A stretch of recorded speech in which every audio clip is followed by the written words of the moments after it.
හැමෝටම ඉතින් අපි මේ වීඩියෝ එකට කලින් වීඩියෝ එකේ ඉඳන් අලුතෙන්ම රිවිෂන් පාඩම් මාලාවක් පටන් ගත්තා. ඉතින් මේ පළවෙනි වීඩියෝ එකට අදාළ ඒ කීවේ අපි රිවිෂන් එකේ තියරි අපි රිවිෂන් එකක් විදිහට කතා කරා. ඒ රිවිෂන් එකට අදාළ පාස් පේපර්ස් අවුරුදු 10ක වගේ ඒ කතා කරපු කොටස් වලින් ඇවිත් තියෙන පාස් පේපර්ස් ටික මම එක කොටසකට අරගෙන තියෙනවා. ඉතින් මේ ප්‍රශ්න ටික බලාගත්ත කියන්නේ ඔයාලට ඒ අපි කතා කරපු රිවිෂන් එකෙන් එන ඕනම ප්‍රශ්නකට උත්තර දෙන්න පුළුවන්. මොකද ඒ කොටස් තුනක් වගේනේ තිබුණේ. ඒ කොටස් තුනෙන් එන ප්‍රශ්න කියන්නේ හැමදාම එකම විදිහේ ප්‍රශ්නයක් තමයි අහලා තියෙන්නේ. ඉතින් ඔයාලා මේ ටික හරියටම ඔලුවට දාගත්තොත් අනිවාර්යෙන් ඒ ලකුණු දෙක පළවෙනි ගොඩාක් දුරට පළවෙනි ප්‍රශ්නේ දෙවෙනි ප්‍රශ්නේ වගේ තමයි ඒ අපි කතා කරපු කොටස් තුනෙන් එන්නේ. මේකෙත් බැලුමට පේනවා ඇත්තටම පළවෙනි ප්‍රශ්නේ තමයි අපි ඒ කතා කරපු කොටස් වලින් ඇවිත් තියෙන්නේ. ඉතින් මේ ලකුණු දෙක අනිවාර්යෙන් ඕනම කෙනෙක්ට ඒ කියන්නේ දැනට ආර්ථික විද්‍යාව ගැන මුකුත්ම නොදන්න කෙනෙක්ට උනත් ගන්න පුළුවන් මේ ලකුණු දෙක. ඉතින් අපි ප්‍රශ්න ටික කතා කරගෙන යමු. මුලින්ම තියන්නේ ආසන්නතම අවුරුද්ද පේපර් එක 2024. 2024 පළවෙනි ප්‍රශ්නයෙන් අහනවා අභිමතානුරූපී ආර්ථික විද්‍යාව සහ යථානුරූපී ආර්ථික විද්‍යාව අතර පවතින මූලික වෙනස. එතකොට දැන් අපි කලින් පේපර් එකේ කතා කර කලින් අපි රිවිෂන් එකේ පළවෙනි රිවිෂන් එකේ කතා කරා යථානුරූපී අභිමතානුරූපී අතර වෙනස. යථානුරූපී කියන්නේ මොකද්ද? යථානුරූපී කියන්නේ නිර්වදිතාව තහවුරු කරන්න පුළුවන්. යථානුරූපී මම අර කිව්වේ යථානුරූපී. අභිමතානුරූපී කියලා කිව්වා අභිමතය. තමන්ගේ අභිමතය පරිදි ප්‍රකාශ කරන ලබන ප්‍රකාශය. එතකොට මේකේ බලන්නකො. මොකද්ද උත්තරයට එන්නේ? පළවෙනි එකෙන් කියනවා අභිමතානුරූපී ආර්ථික විද්‍යාව විස්තරාත්මක විශ්ලේෂණයක් ලබා දීමත් යථානුරූපී ආර්ථික විද්‍යාව ප්‍රතිපත්තිමය එහෙම එකක් ගැන කතා කරන්නේ නැහැ නේද? විස්තරාත්මක ප්‍රතිපත්තිමය ඔලුවට දාගන්න එපා. ඒවා බර වැඩිනේ. එහෙම දෙයක් ගැන කතා කරේ නැහැ අපි යථානුරූපී අභ්‍යත. ඒකට ඒක අතාරින්න. ඊට පස්සේ අපි කිව්වා යථානුරූපී මේකේ කියනවා යථානුරූපී ආර්ථික විද්‍යාව කරුණු මත පදනම් වීමත් අභිමතානුරූපී ආර්ථික විද්‍යාව සාර ධර්ම මත පදනම් වීමත්.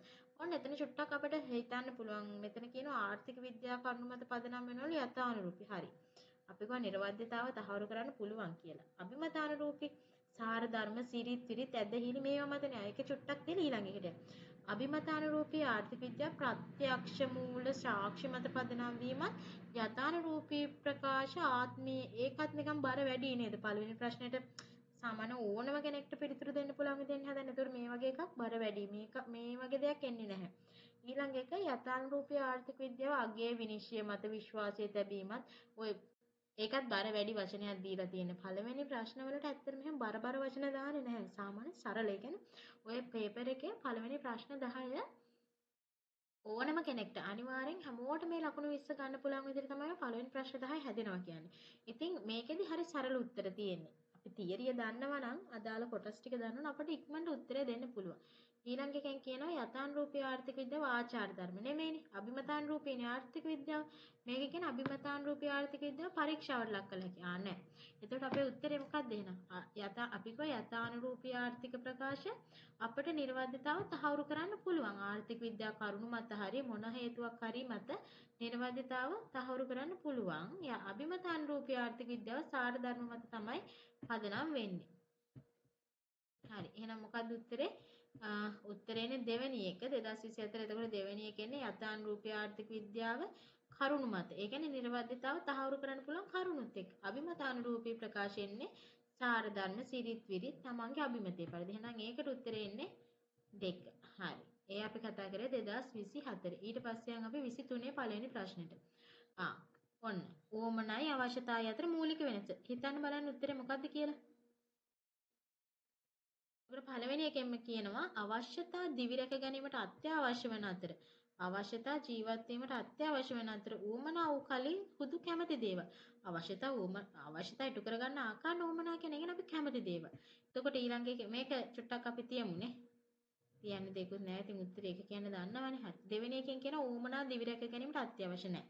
ආර්ථික විද්‍යාව තුළ අවශ්‍යතා ඌමනා සාමාන්‍ය අර්ථයෙන් සැලකෙන්නේ නැහැ. ඌමනා සීමිත සම්පත් වලින් තෘප්තිමත් කරගත හැකි අතර අවශ්‍යතා සීමිත සම්පත් වලින් තෘප්තිමත් කරගත හැකි නොවේ.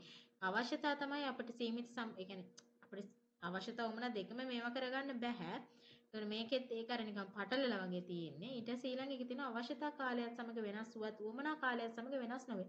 අවශ්‍යතා කියන එක වෙනස් වෙන්නේ නැහැ. එහෙනම් ඒකට උත්තරේ 1. හරි ඊළඟ කොටසේ තියෙන්නේ 2022 පළවෙනි ප්‍රශ්නේ. ඉතින් 2022 පළවෙනි ප්‍රශ්නයෙන් අහන්නේ ආර්ථික විද්‍යාවේ කේන්ද්‍රීය ප්‍රශ්නය. මම කලින් කිව්වා වගේ රිවිෂන් එක. ඒ කියන්නේ සෙකන්ඩ් ට්‍රයි කරන කෙනෙක් නම් මේ කේන්ද්‍රීය ප්‍රශ්න කියපු ගමන් ඔළුවට යනවා හිඟකම කියලා. එතකොට ආර්ථික විද්‍යාවේ කේන්ද්‍රීය ප්‍රශ්නේ හිඟකමනේ බලන්න මෙතන හිඟකම ගැන කොතනද කියවිලා තියෙන්නේ කියලා. පොඩි දෙයයි තියෙන්නේ. ඒකට අක්කාලා අදාළ තියරි ඔළුවේ තිබුණා නම් ඔයාලට තප්පරයක් යන්නේ මේ උත්තරේ හොයාගන්න. සාධාරණ බද ඒක අදාළ නැහැ. අවම ආදායමක් වුමනා ත්‍රිත්වතින් හිඟ නිෂ්පාදන. ඔන්න මෙතන පොඩ හිඟ කියන වචනේ තියෙනවා බලමු.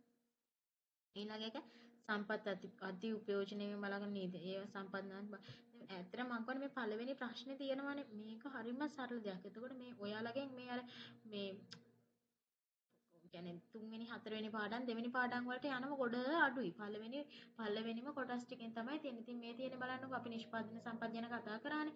මේ උත්තරේ ඌමනා තෘප්තිමත් කිරීම සඳහා හිඟ නිෂ්පාදන සම්පත් බෙදා වෙන් කිරීම. ඔයාලා මෙන්න මේ වගේ නෝට් එකක් අනිවාර්යෙන් හදාගෙන යන්න. මේ ආර්ථික විද්‍යාව දැන් මේ ආර්ථික විද්‍යාවේ කේන්ද්‍රීය ප්‍රශ්නය ගැන ඔයාලට කලින් අහලා තිබුණා නම් ඒකයි මේකයි එක තැනකට ලියා ගන්න. ඔයාලට ටියුට් එකක් ඕන නම් කමෙන්ට් එකක් හරි දාන්නකො මොකක් හරි එහෙම වුණොත් මේල් කරන්න හරි WhatsApp කරන්න හරි මොකක් හරි කරමු. වුණා තෘප්තිමත් කිරීම සඳහා නිෂ්පාදන සම්පත් බෙදා වෙන් කිරීම තමයි අපි ආර්ථික විද්‍යාවේ කේන්ද්‍රීය ප්‍රශ්න විදිහට කතා කරන්නේ. ඊට පස්සේ 2021 ඔන්න අහනවා ආර්ථික විද්‍යාව පිළිබඳ වඩා සම්පූර්ණ කෙටි නිර්වචනයකට අනුව ආර්ථික විද්‍යාව කියන්නේ මොකක්ද කියලා. කලින් එහෙම එකක් අහලා නැහැ නේ. බලමු. ආර්ථික විද්‍යාව කියන්නේ මොකක්ද ඇත්තටම? ආර්ථික විද්‍යාවෙන් බලන්න මේ උත්තර තම පුරවැසියන්ට වඩාත් යහපත් සමාජයේ රැකිය අවස්ථා නිර්මාණය කළ එහෙම එකක් අපි කතා කරන්නේ නැහැ නේද ආර්ථික විද්‍යාව අපි සරල නිර්වචන දෙන්නේ.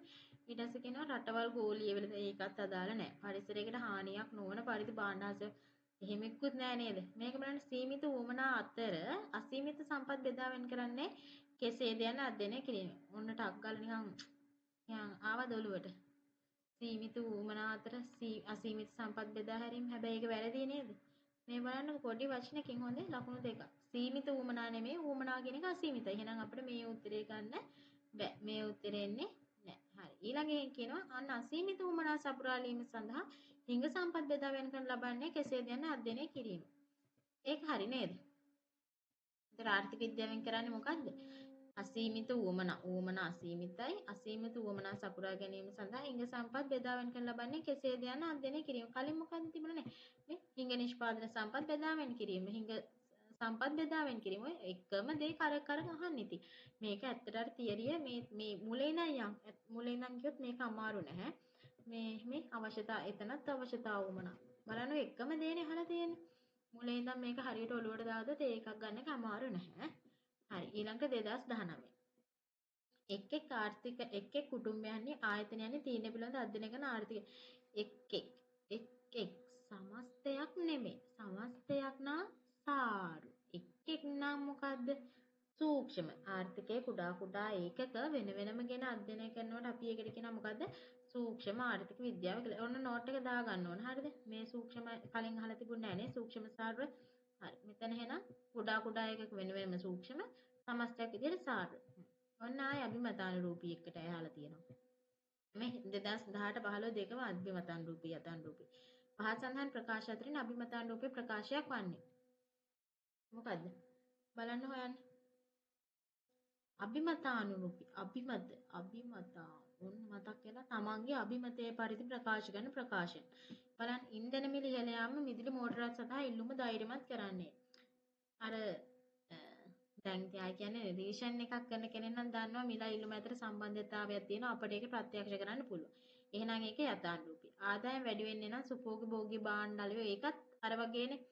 ලැප්ටොප් මිල මෙතන ඒ ඔක්කොම එහෙම තියෙනවා. නිවාස හිමියන් ණය කරන ගෙවල් කුලේ රජය විසින් පාලනය කළ යුතුය. ඒක අපිට කියන්න පුළුවන්ද රජය විසින් කරන්න ඕනේ කියලා? ඒ කියන්නේ මේ ඔප්පු කරන්න පුළුවන්ද රජය විසින් කරන්න ඕනේ කියලා?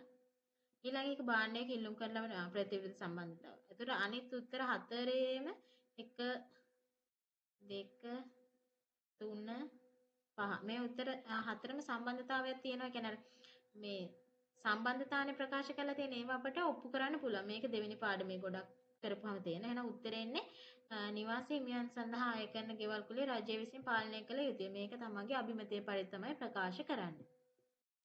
ඊට පස්සේ 2015ට එනකොට ආයෙ මොකක්ද අහන්නේ? ආයෙ සූක්ෂම ආර්ථික විද්‍යාවයි සාර්වාර්ථික විද්‍යාවයි. මේකේ අහන්නේ සූක්ෂම ආර්ථික විද්‍යා ප්‍රකාශයක්. බලන්න රබර් මිල කිව්වොත් එක්කද ගොඩකද? පසුගිය වසරේදී රබර් මිල 10%කින් 15. හරි. දැන් එකපාර හිතා ගන්න බෑනේ. අනිත් ටිකත් බලමු. එතකොට විරකියාව කියන්නේ අපි සමස්තයක් විදිහට ගන්න.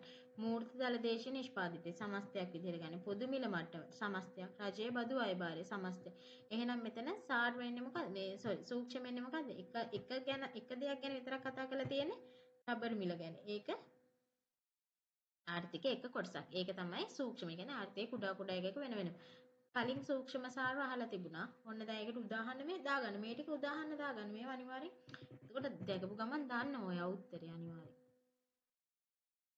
ඊළඟ එක 2014. 2014 අහනවා ආයත ආර්ථික විද්‍යාවේදී හදාරනු ලබන්නේ. මොකද්ද? සම්පත් හිඟකම හා පූර්ණ සේවා. පූර්ණ සේවා නියුක්තියක් ගැන නම් කතා කරේ නෑ නේද අපි මුලින්. මං කිව්ව හැම වෙලේම මුල ටිකේදී අපිට කතා කරාද කියන කොළුවට දාගන්න. සම්පත් හිඟකම හා නිෂ්පාදනය. ඒක චුට්ටක් තියලා බලන්න. සම්පත් හිඟකම හා තෝරා ගැනීම. සම්පත් හිඟකම හා කාර්යක්ෂමතාව. ඔක්කොම සම්පත් හිඟකම. එහෙනම් අපිට තෝරන්න වෙන්නේ මෙන්න මේ ටික. ආර්ථික විද්‍යාවේදී හදාරන්නේ මොකද්ද? නිෂ්පාදනයක් ගැන කතා කරනවද? හිඟ සම්පත් තෝරා ගන්නයක් ගැන තමයි කතා කරන්නේ නේ. එහෙනම් මොකද්ද උත්තරේ එන්නේ? ආර්ථික විද්‍යාවේදී හදාරනු ලබන්නේ සම්පත් හිඟකම හා තෝරා ගැනීම. ඉතින් දැන් මේ තියෙන නෝට් එකෙන් මේ දැන් බලන්නේ සම්පත් හිඟකම හා තෝරා ගැනීම. බලන්න ඔයාලට කලින් තුන් ප්‍රශ්නයක් තිබුණා මට මතකයි. නේ අසීමිත උවමනා සපුරාලීම් සඳහා හිඟ සම්පත් වෙන් කරනවා කියන්නේ තෝරනවනේ.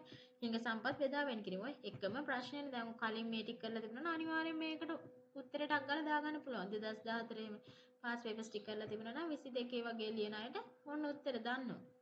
බලපු ගමන් එහාට යනවා. හරි නේද? තෝරා ගැනීමයි හිඟකමයි ගැන තමයි ආර්ථික විද්‍යාවේදී හදාරන්නේ. 2013 අහනවා ආයත් අභිමතානුරූපී ප්‍රකාශය. අභිමතානුරූපී දැන් නම් කටපාඩම් වෙන්න ඕන හොඳේ. තමන්ගේ අභිමතය පරිදි ප්‍රකාශ කරන ලබන ප්‍රකාශය. ඔය ආර්ථික විද්‍යාඥයෝ ස්වභාවික සම්පත් ප්‍රතිස්ථාපනය කළ හැකි. ඒක තියරි එකකින් තියෙනවනේ අපි කතාත් කරා. පරිසර හිඟ සම්පතකට උදාහරණ අපිට සනාථ කරන්න පුළුවන් නේ. අසීමිත වුමනා සපුරා නිව සඳහා ආර්ථිකය සතුවැත්තේ සීමිත සම්පත් ප්‍රමාණයකි. ඔප්පු කරන්න පුළුවන්ද? කරන්න පුළුවන්. වර්තමානයේ ශ්‍රී ලංකා උද්දමන අනුපාතයේ අංක 1 සංඛ්‍යාවකි. මැනලා බලන්න පුළුවන්ද? පුළුවන්. ඊට පස්සේ අභිමතානුරූපී කියන තමන්ගේ අභිමතය. ආදායම අසමාන ලෙස බෙදී යාම අසාධාරණ වේ. ඒක මට කියන්න පුළුවන් ආරයට වැඩි ගාණක් හම්බ වෙනවා ඒක අසාධාරණයි.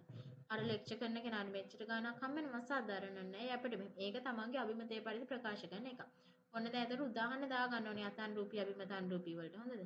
මේ තියෙන්නේ සූක්ෂම සාර වලට වෙනම දාගන්න. යථානුරූපී අභිමතානුරූපී වලට වෙනම දාගන්න. එතකොට ඔයාලා දාන්න වෙන කොටස් ටික. අනිවාර්යෙන් ප්‍රශ්න මේ පළවෙනි ප්‍රශ්න වලට අනිවාර්යෙන් ඒ ලකුණු ටික ගන්න පුළුවන්. සාමාන්‍යයෙන් මම කලින් කිව්වා වගේ අනිවාර්යෙන් පළවෙනි ප්‍රශ්න 10 ලකුණු 20 නම් අනිවාර්යෙන්ම ගන්න පුළුවන්. ඒතකොට තව පළවෙනි පේපර් එකෙන් ලකුණු 80යි ගන්න තියෙන්නේ. හරි නේද? එහෙනම් මේකේ ප්‍රශ්න ටික ඉවරයි අපි පළවෙනි රිවිෂන් එකෙන් කතා කරපු. ඊළඟ වීඩියෝ එකෙන් අනිත් පාඩමේ තියරි වල රිවිෂන් එක දාන්න.